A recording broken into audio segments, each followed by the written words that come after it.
Así que hoy iniciamos esta serie llamada Emmanuel. Emmanuel significa Dios con nosotros. Así que dentro de estas promesas encontramos esto en Isaías 9:1. Si ustedes leen Isaías, para entender bien este Isaías 9:1, les recomiendo que lean el 8 primero, porque muchos de los estudiosos y de los que leen la Biblia dicen que probablemente este versículo 1 es el versículo 23 del 8, como que ahí se confundieron al hacerlo versículo, pero dice Isaías 9:1, sin embargo, como les decía, Dios regañando a Israel y luego le dice, sin embargo, no durará para siempre su angustia y su dolor. La tierra de Zabulón y Neftalí es una región de Galilea, cerca de donde habitan pueblos que no adoran a nuestro Dios. Esa región se extiende desde el otro lado del Jordán hasta la orilla del mar. Hace mucho tiempo Dios humilló a esta región de Galilea, pero después les concedió el gran honor, el cual Isaías anunció así. Puntos suspensivos. Oramos. Señor Jesús, gracias te damos por tus bendiciones. Gracias porque tú eres bueno. Gracias porque para siempre es tu misericordia. Te adoramos, te bendecimos y te damos gracias, Señor, porque tu palabra es viva y eficaz. Te pido que nuestra mente y corazón se pongan de acuerdo contigo para poder recibir esa palabra y practicarla, Señor, en el nombre de Jesús. Amén y amén. Esta parte, este capítulo 9, nos empieza y nos va a decir es la introducción a la promesa del Mesías. Pero una de las cosas que me gusta de las primeras que leímos es: sin embargo, no durará para siempre su angustia y su dolor. Esta es una promesa que me encanta de parte de Jesús, de parte de Dios. Está diciéndolos, si se portan mal les va a ir mal, pero no durará para siempre su angustia y su dolor.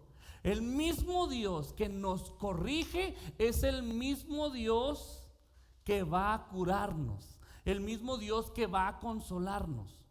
Ese Dios es el que tenemos que tener en mente nosotros, porque muchas veces vemos a un Dios que castiga, vemos a un Dios que reprende, pero olvidamos que ese mismo Dios nos va a consolar.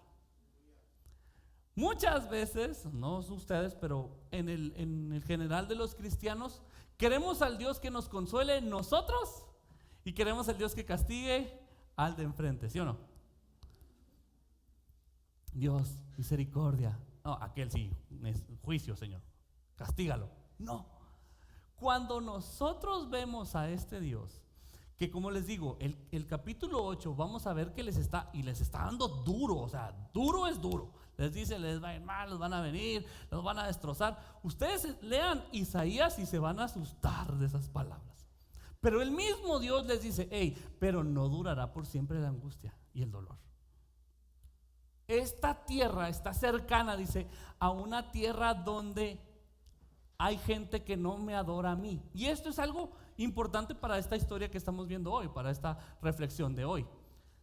Lo que está diciendo Dios por medio de Isaías en esta porción es que las malas mañas de los vecinos se les han pasado al pueblo de Zabulón y Neftalí. Hay gente que no cree en Dios a su alrededor y esas malas mañas se les han pasado a ellos. Y por eso les ha ido mal.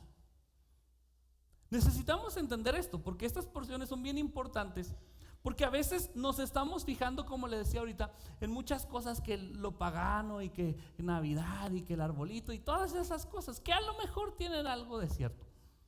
Pero muchas veces no nos fijamos en lo pagano, que no nada más estamos celebrando un día, que estamos haciendo todos los días. No nos recordamos o no nos ponemos a dar cuenta que hay muchas cosas que son paganas que estamos haciendo. El chisme es mucho más pagano que el arbolito de Navidad. Y ese no lo ponemos un mes o dos, ese a veces lo traemos puestos todo el año. El juicio, la condenación es más pagano que las lucecitas y que el Santa no le hace daño a nadie, ahí está inflado nomás enfrente de la casa. Y necesitamos entender eso. Esas malas costumbres de los pueblos alrededor de Israel, de Neftalí y Zabulón, se les vinieron a ellos y empezaron a adoptar dioses que no eran el único Dios verdadero. Este castigo que Dios les está diciendo, hagan de cuenta que casi está diciendo: por ahí entró, por ustedes entró esa idolatría a todo Israel. Ustedes son la entrada y dejaron entrar eso. Entonces, cuando Dios les da una promesa, primero les da un castigo y ahora les da una promesa que me encanta a mí. Ahí por donde entró la maldad, ahí por donde entró el paganismo, ahí habrá que entrar el Mesías. Vean, aunque tu gente, dice el 2, vive en la oscuridad, verá una gran luz. Una luz alumbrará a los que viven en tinieblas. Y esta parte me encanta a mí. A esta parte de este punto le quiero llamar Emmanuel para todos. Por ahí entró la maldad, ahí había mucha oscuridad, ahí había muchos problemas, ahí había mucho pecado, pero por ahí también entrará la luz. Ahí donde había mucha oscuridad, habrá una nueva luz, resplandecerá una luz que es mayor. Sí, éramos pecadores. Sí, andábamos mal, sí, hacíamos muchas cosas, sí, de repente nos aventamos unos buenos chismes, sí, de repente condenamos, pero ahí Dios quiere que alumbre su luz. Emmanuel no es para los buenos, porque si Dios con nosotros fuera para los buenos, no hubiera venido a la tierra. Emmanuel es para todos. Emmanuel es para el que está hambriento. Emmanuel es para el que está en pecado. Emmanuel es para el que está muerto en sus delitos y pecados. Ahí tiene que venir el Mesías. Ese es el mensaje de la Navidad. Podemos creer que Dios solo viene por los buenos, como le digo, ¿no? A veces queremos que Dios venga por los buenos cuando nos sentimos buenos. Pero cuando no nos sentimos buenos, no vengas todavía, Diosito. Necesitamos entender que Dios viene a todos. Pedro nos va a decir que Dios quiere que todos procedan al arrepentimiento. Juan nos va a decir que Dios amó tanto al mundo para que todo aquel que en él cree no se pierda, mas tenga vida eterna. Emmanuel es para todos. A lo suyo vino, dice la palabra, y los suyos no le recibieron. Pero todo el que le reciba, todo el que lo acepte, todo el que se entregue a él, ahora tendrá la dicha de ser llamado hijo de Dios. A veces no nos creemos dignos de que Dios venga a nuestra vida. A veces no nos creemos dignos de que Dios va a venir a mi vida o de que Dios entre a mi corazón. A veces a algunos de los que andamos por aquí no nos queremos bautizar porque decimos: híjole, es que no soy suficientemente bueno. No lo seremos hasta que Cristo no viva en nosotros, hasta que Emmanuel no nazca en nosotros. Cuando nosotros nos damos cuenta de esto, debemos de entender que Dios Emmanuel es para todos. Hoy, una tarea interesante que pudiéramos hacer nosotros como la iglesia de Dios es anunciar: hey, vecino, yo sé que eres bien borrachote, pero Emmanuel quiere entrar a tu vida. No me dejas dormir con tus pachangas, pero yo sé que la luz brilla más cuando está más oscuro. Pero después dice: una luz alumbrará a los que viven en tinieblas. Y siempre inmediatamente que yo leo tinieblas, y todos les comparto, deberíamos de pensar cuando estábamos sin Cristo. Porque otra vez, uno de los problemas cuando entramos en Cristo, cuando vivimos en Cristo, es que se nos olvida de dónde venimos, de dónde nos sacó Dios.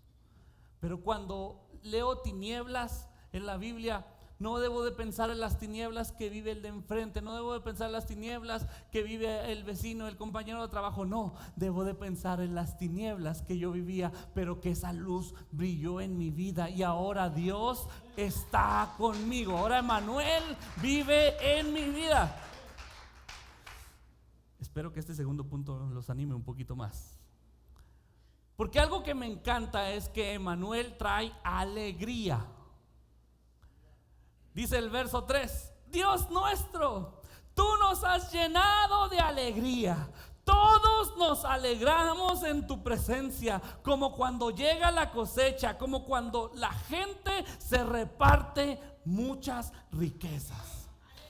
Me encanta esta parte, porque es una especie de canto, de expresión que está diciendo Jeremías. Cuando llegue el Mesías, cuando venga la luz de las tinieblas, nosotros nos vamos a llenar de alegría. Nosotros estaremos tan contentos como cuando llega el momento del cheque. Nosotros estaremos tan contentos como cuando llega el momento del bono de Navidad.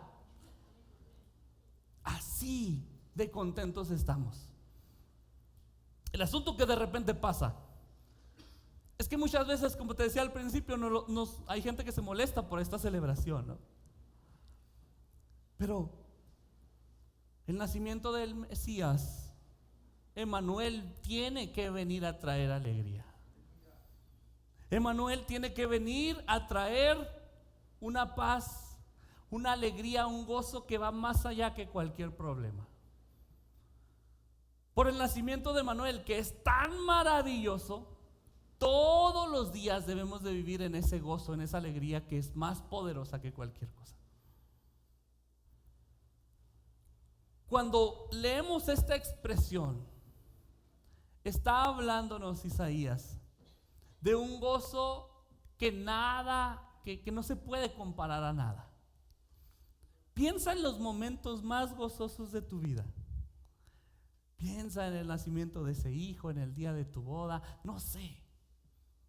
Pero el nacimiento de Jesús en nuestros corazones. Hoy no nos ha dado solamente una familia. Hoy no nos ha dado solamente una esposa, un esposo. Hoy nos ha dado todo lo que tenemos para su gloria. Hoy el nacimiento de Jesús en nuestra vida es el que le da sentido a todo lo que tenemos. Quiero que veas esto. Yo siempre me pongo a pensar y digo, ¿qué pasaría en esos pensamientos locos, así como aquellos que están allá, quién sabe qué hicieron? ¿Qué pasaría si un día me alejaría de Dios? Y lo primero es que pienso es que mi esposa, sáquese, me correría, ¿no? Porque ella ama a Dios. Así, su abuelita, váyase aquí. Mi relación con mis hijos no sería tan fuerte, ¿no? Mis papás pues me seguirían amando, no tienen de otra, pero estarían tristes todo el tiempo. Todo lo que somos se vuelve mejor con Jesús ahí. Todo lo que tenemos depende de Jesús. Así que Jesús haya nacido, que el Mesías haya venido no solamente a este mundo, que haya nacido en tu vida, en tu corazón, debe ser el motivo más grande de alegría que nosotros debemos de tener. Nuestra mayor alegría es que Él esté presente. ¿Te ha pasado cuando viene el primo que nunca venía? Que te vienen a visitar de allá de Chinchis Bravas. Primo, qué bueno que vienes. No, hombre, te voy a llevar los chicharrones, te voy a llevar a todos lados, nos los llevamos. Esa alegría, parecida a esa alegría, pero una alegría todos los días debe ser esta. Todos los días vino y no nos vino a visitar, ha venido a vivir en nosotros. Jesús, Dios con nosotros. Puedes decirle a alguien que tiene a su lado, hey, Dios está contigo, anímate, despierta, alégrate, sonríe, Cristo está en tu vida, sonríe, Emmanuel está en tu corazón, sonríe. Cuando nosotros entendemos eso, entendemos que nuestra mayor alegría es su presencia, entonces es una alegría perpetua. Porque Jesús nos dejó una promesa y dijo: yo voy a estar con ustedes todos los días hasta el fin del mundo. Si tu alegría o mi alegría está en el cheque, ¿qué pasará cuando no llegue? Si tu alegría o mi alegría está en la salud, ¿qué pasará cuando no esté? Digo, hace unos 10 años, a lo mejor hasta 5. Mi alegría estaba en, no me duele nada, gloria a Dios, aleluya, descanso, todo bien. Yo creo que no me voy a morir nunca, decía yo. Pero ahora en las mañanas despierto y me duele más que cuando me dormí. Nuestra alegría no debe depender de otras cosas. No debe depender de nuestros hijos, porque al rato se van, nos abandonan, cambian por la esposa y por el esposo y... Va, hermana Yasmin. No, dígame, no le estoy diciendo otra cosa. Necesitamos depender de la presencia de Dios para nuestra alegría. Porque ¿sabes qué me encanta de esto? Como decía ahorita, cuando más oscuridad vivimos, es cuando más vemos la luz. ¿A poco no has sentido en el momento más difícil, más duro, has sentido que su mano está ahí? A veces cuando no pasa nada no nos damos cuenta de que Dios está ahí, pero cuando viene una prueba, una lucha, Dios viene y pone su mano en ti y te dice: yo estoy aquí, hijo, no estás solo, no tengas temor, no te preocupes. Esa presencia de Dios tiene que traer a nosotros alegría. Pero por último, cuando empieza a hablar de la venida del Mesías, utiliza 4 palabras. Bueno, estas son 2, pero nos habla de 4 cosas que es ese Mesías para nosotros.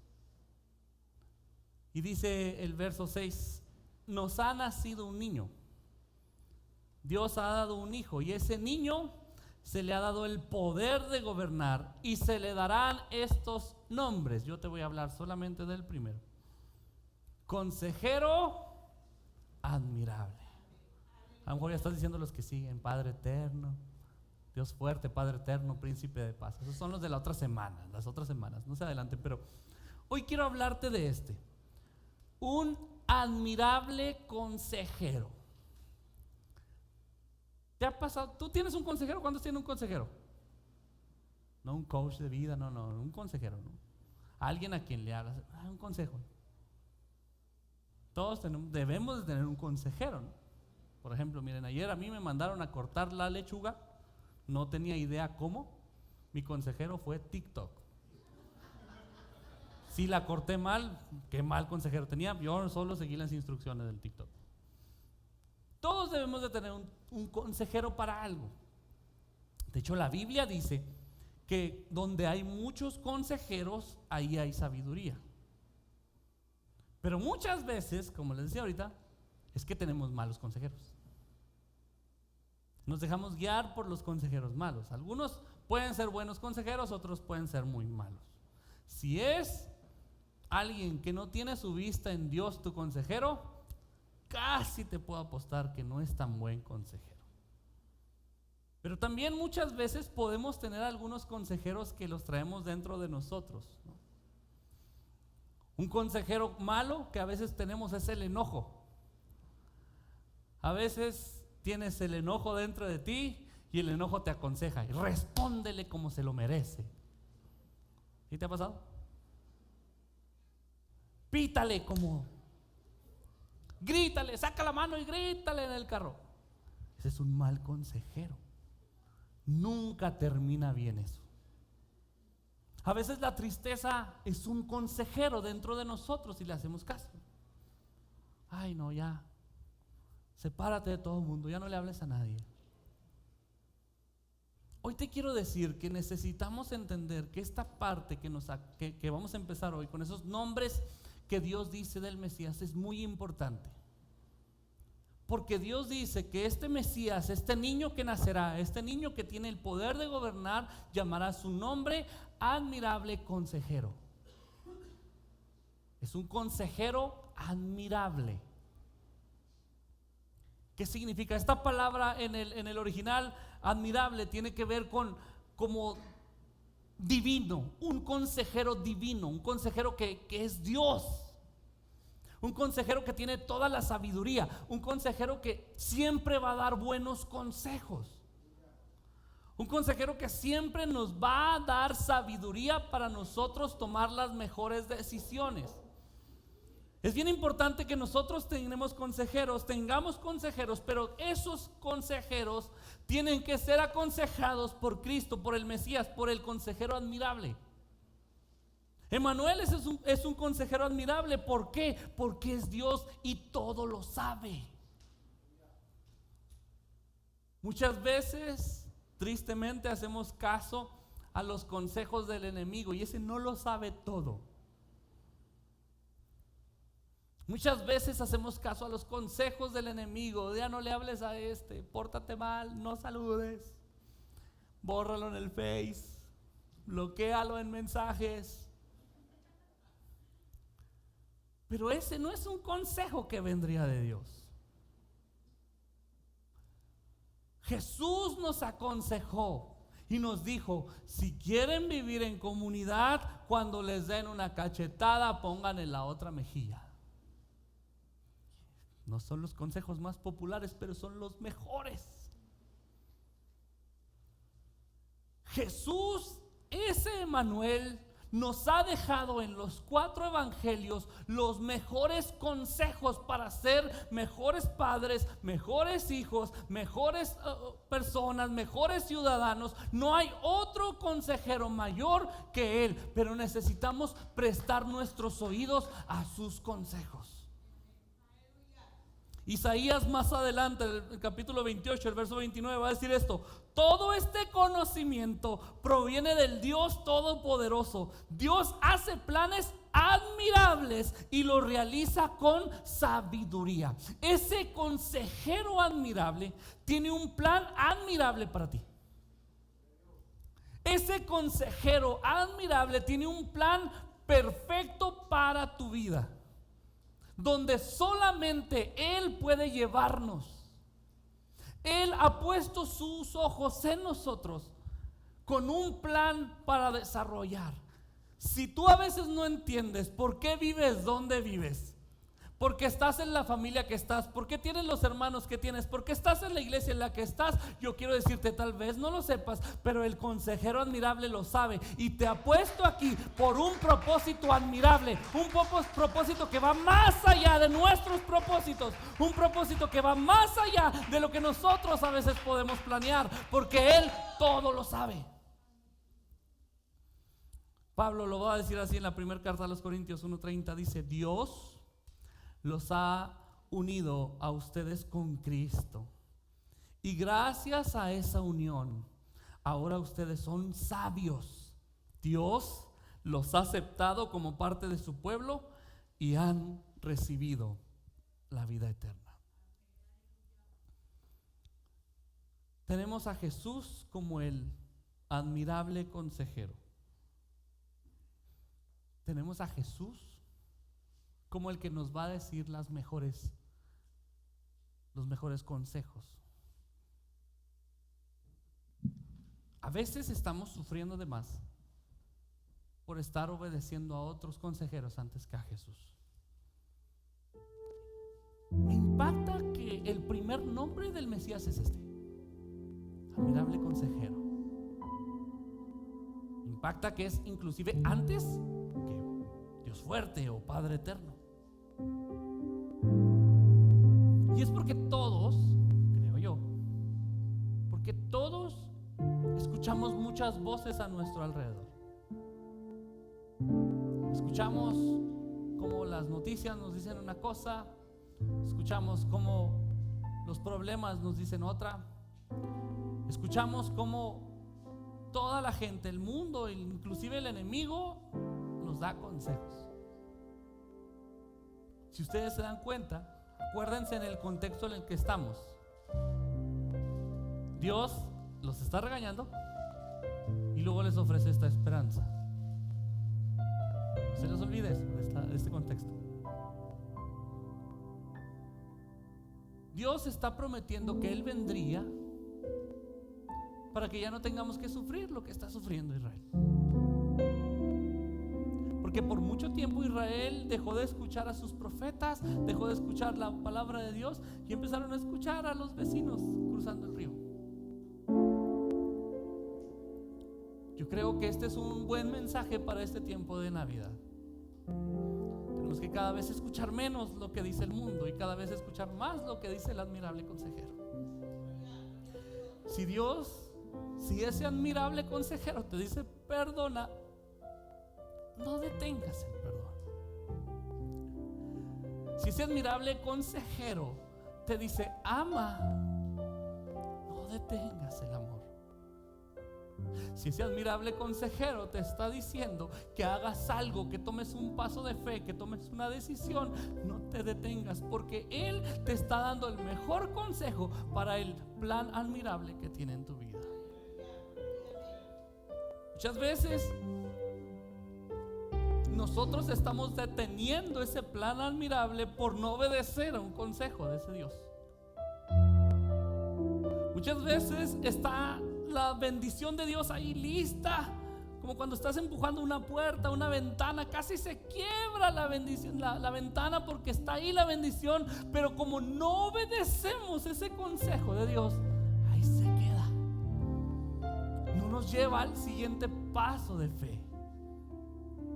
Dios tiene en su palabra tantos consejos para nosotros, pero a veces ni siquiera sabemos que están ahí porque no abrimos esa Biblia.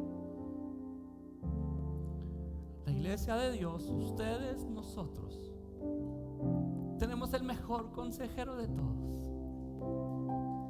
No necesitamos que nadie más venga a darnos consejos antes que Él.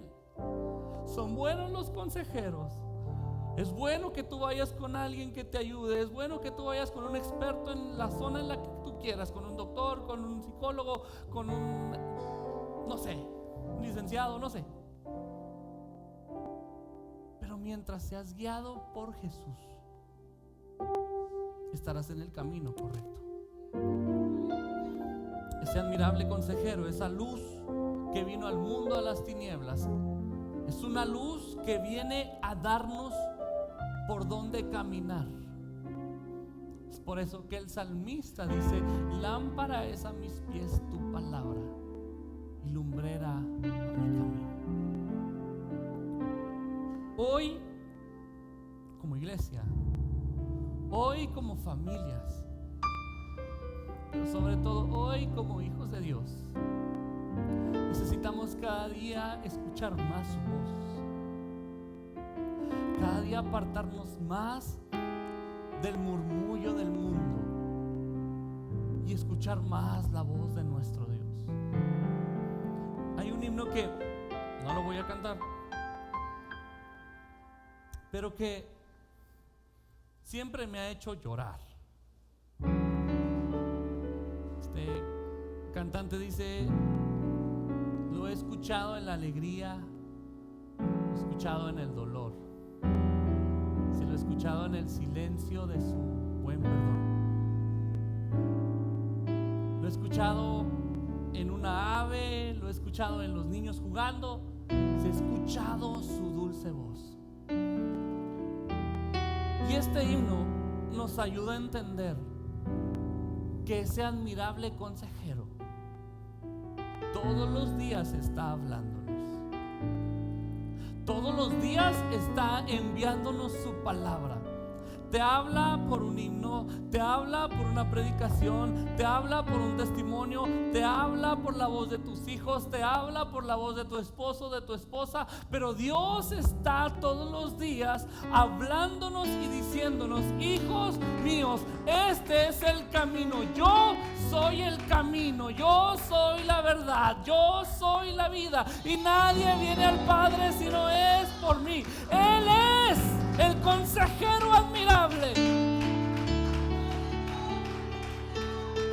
El mejor consejo lo podemos ver en Él. Jesús dijo: sin mí nada pueden hacer. El mejor consejo es: yo he venido para que tengan vida y vida en abundancia. El mejor consejo que Dios nos puede dar, lo mejor que podemos escuchar con Él. Tal vez tú necesitas esto: recordar que Él está contigo todos los días hasta el fin del mundo. Recordar que no hay nada que te pueda apartar de su amor, que no hay cosa que hagamos nosotros para que Dios nos ame.